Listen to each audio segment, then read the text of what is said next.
And finally, if arguments and rows are destroying a relationship, Dr. Linda Papadopoulos is here to help. Hiya, Linda, how are you? I'm good, how are you? I nearly broke the desk then.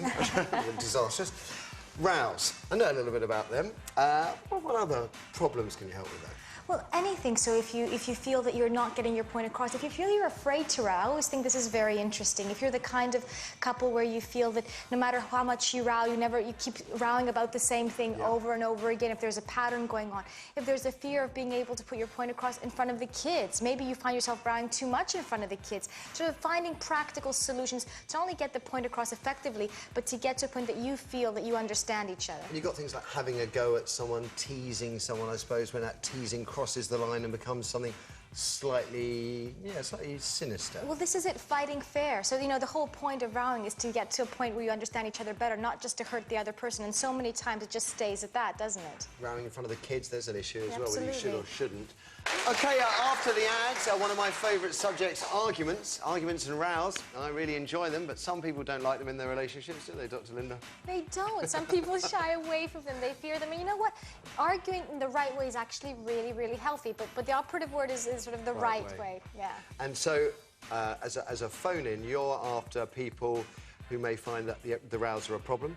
Yes. If you're finding that you're rowing about the same thing over and over again, if you're finding that once you've rowed, it takes you a long time to either sort of forgive or reach a resolution, if you're finding that, you know what, you can't fight. So many of us grew up in houses where it was frowned upon, that we sometimes feel that we can't sort of assert our opinion and say, this is what I feel.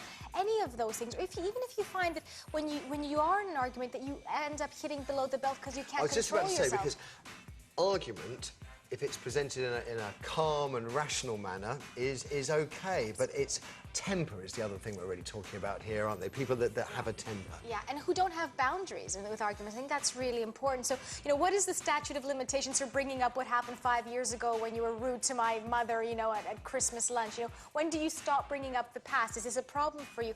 Or does your partner not want to argue? Does your partner fear arguing so much that they just think, leave me alone? It might drive me mad. There you go.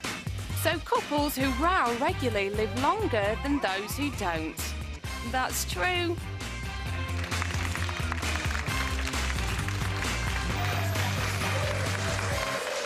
And welcome back. Now, it's great to have psychologist Dr. Linda Papadopoulos back on our sofa.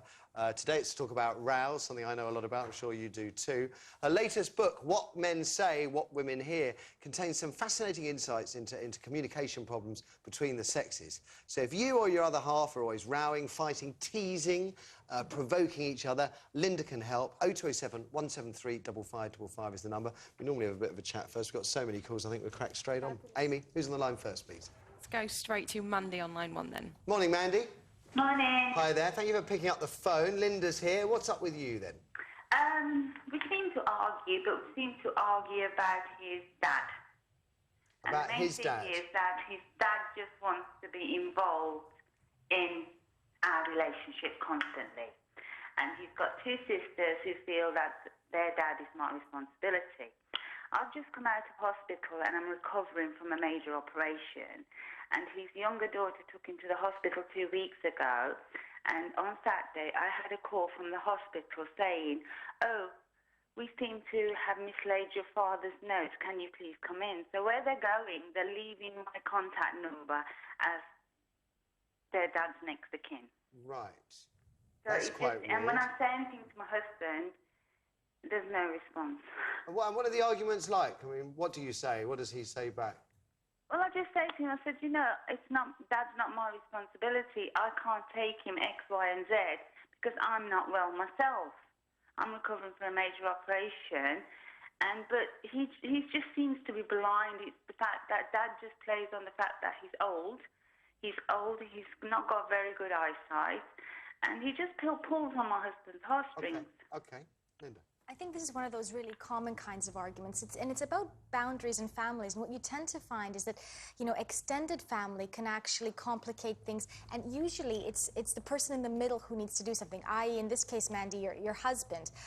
He clearly feels torn between satisfying what he sees as his duty to his father or loyalty to his family, or, on the other hand, making sure that you feel okay. And it sounds to me that you feel that he's kind of just doing it on the one side, that there's no balance there. What I would say to you is instead of saying, your sister leaves me my contact details and I can't believe you do this, talk about it in terms of what you feel. When you leave my contact details, I feel that you care about your father more than me. And explain to me, and I don't mean about that we're in competition, I just mean that I've gone through an operation, I feel, you know, that Can I just ask, because one of the bits that confuses me is that Mandy's problem seems to be almost as much about her sisters-in-law than it is with her husband. So, the sister-in-law, sorry. Yeah. They think that Dad, because we're Asian, that Dad is the brother's responsibility, therefore my responsibility. Okay. But it just strikes me that you're having to argue with everybody, and I would have thought that the conversation Mandy has to have is with her husband. Absolutely, and that's who she speaks. She's got to speak to her husband, and but she needs to own what she says. It has to be about her. It can't be, and this is what the trap that many times we fall into. It can't be that, you know what, your sisters are doing this, or your father, you love your father. It needs to be, this is how I feel. When you do this, this is how I feel. Because he can't argue against that. He can't say, well, no, you don't feel sad, you don't feel rejected. So, and then you need to give him the solution you want. This is the other thing that we don't do in arguments. We're really good at defining the problem, but we're not that great at finding out the solution. So, you know, what is the solution? Is the solution I want to be completely hands-off with your father? Is the solution that I want some help here? Is the solution that I need you to speak to your sisters? You need to figure out what that is for yourself. Sit down and calmly put that to him. Not just the problem, but also what you want him to do about it. All right. I have to say, the second half there about having some solutions is brilliant advice.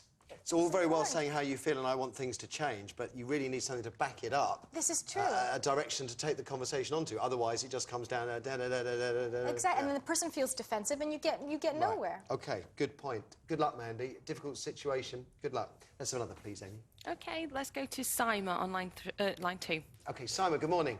Morning. Morning. What's up with you? Mainly, it's the arguments. It's between me and my husband. We've been married for 14 years. Right. He's always had a bit of a bad habit, which is he's been gambling throughout our marriage.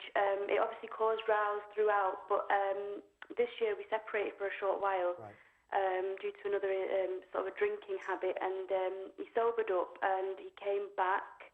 But the arguments haven't stopped, and I found that I sort of lose my temper a lot more now. And it's quite uncontrollable. And I'm worried because I've got children, and I don't want it to have a negative effect because my dad was an alcoholic and it had a negative effect on myself when I was young and saw them. Do you argue about the past then? Past failings? Is that what the arguments are about? I think the argument stems from something else, but then it ends up, I do. I kind of start bringing stuff up from the past. Right. And then it sort of escalates. I think that's one of the things that we all do. We you know, when we're not over the past, we're not over a really big hurt, when an argument erupts, we think, okay, now's the time to bring it up. Now's the time to bring up what happened, you know, 5 years ago, 2 months ago, because that feels unresolved. And the problem is that you're not resolving issues before you walk away from them. And this is really, really important. When we do argue, we need to feel listened to and heard. And again, the point is saying, you need to understand what I'm saying here. Now, with you, there seems to be also this history, this past, with having kind of been in relationships with your own father, with sort of the abuse, his own alcohol abuse, and then how that affected you. And I'm sure a lot of that is carrying through. So there's 2 or 3 issues we need to look at here. Number one, it's how you put across the idea that you're unhappy with the way that he's behaving. The second one, which is really important, is the children. You know, you're absolutely right. It's one of the things I get asked about a lot, is arguing in front of kids. And yes, it can be detrimental. If nothing else, they're listening to things that they shouldn't be listening to. They're listening to perhaps unhealthy ways of relating. So as much as you can, take it away from the kids. You know, even if that means when you're really, really angry, saying, do you know what, let's just go upstairs for a second and have a chat, and just move it away from them, or asking the children to go to another room, but try as much as you can not to fight in front of them. And I think the other thing is you need to know, you need to have some boundaries in terms of when enough is enough. I mean, if this alcohol abuse is starting again, or the gambling is starting again, there needs to be some sense that if this happens again, there's going to be some consequences. And I don't know what that is, whether it's kind of seeking advice, going to a relate counselor, or involving other family members that can talk about it. But it sounds to me that this is sort of a wider issue, and it's going to affect the wider family unless you deal with it quite soon. OK. Awkward situations. Simon, wish you the very best of luck. Our next caller, I haven't got time to put them on air, but it's the thing I was talking about that I did in my failed marriage, which was just arguing all the time, even sort of romantically. It's not like kind of having it's an argument based on rowing. Yeah, and I think with that, we argue about the same thing over and over again because we never resolve the issue. We're never arguing about what we really want to argue about. So I scream at you for leaving your jacket or your underwear on the floor, not because I feel that annoys me, because I feel you don't respect me, and I really scream about it the time and time again. It is unhealthy if you're arguing in the wrong way, if you're not reaching a resolution. Remember, arguing is not about winning an argument, it's about reaching a successful resolution. It may be for you, Linda. For me, it's all about winning. I jest, of course. Listen, thank you for all the calls. Apologies to all of those of you who didn't get through. I can tell you, if you still need help, Relate are always there. You can reach them on 0300 100 1234. Big thanks to everyone who rang in, and great to see you again, Linda. Nice one. See you very soon.